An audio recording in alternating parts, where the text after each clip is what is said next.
Kasi ang tanong anak mo. Ang programang ito ay rated SPG. Striktong patnubay at gabay ng magulang ang kailangan. Maaaring may masiselang tema, lengguwahe, karahasan, sexual, horror o droga na hindi angkop sa mga bata.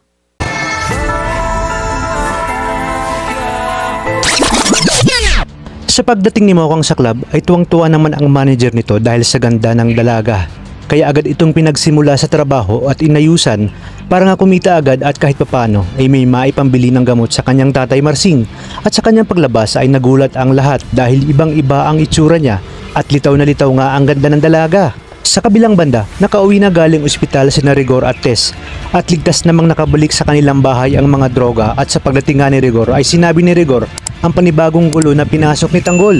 Dahil daw umano kung bakit lumalaw sa ospital sina Lena at Mando para sabihin nga na pinagbantaan ni Tanggol at tinutukan ng baril itong si Roda. Kinabukasan ay itutuloy na ng mga batang tondo at ni Edwin na looban ang bahay ni Roda dahil sa kagustuhan na makaganti kay Roda sa panggigipit sa kanyang pamilya kaya sila nawala ng bahay at nabaon sa utang. Ngunit sa kanilang panloloob ay hindi naman inakala ng grupo ni Kidlat. Nagising pala itong si Roda kaya namang ginawa nila ang lahat para patahimikin ito. At dahil hindi mapigilan sa kasisigaw itong si Roda, ay napilitan si Edwin na hugutin ang kanyang patalim at pinagsasaksak nga nito si Roda dahil na rin sa sulsul nila Kidlat. Kaya naman matagumpay nilang nalimas ang mga pera at alahas sa loob ng bahay ni Roda. Matapos ito ay hindi naman mapakali si Edwin at nangangamba siya na baka napuruhan niya si Roda at napatay niya. Ngunit sasabihin ni Kidlat na dapat lang umano yun at isipin na lang ni Edwin na nakapaghiganti na siya.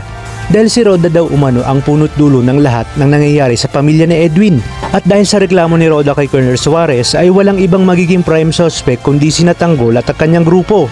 Kung kaya't patong-patong na ang kasong kinakaharap ngayon ni Tanggol.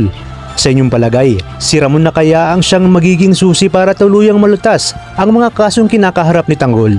Kaya naman mga kapamilya, tutok lang dahil marami pa tayong dapat abangan. Ito lang sa bagong tinututukan ng Sambayanan, ang FPJ's Batang Quiapo.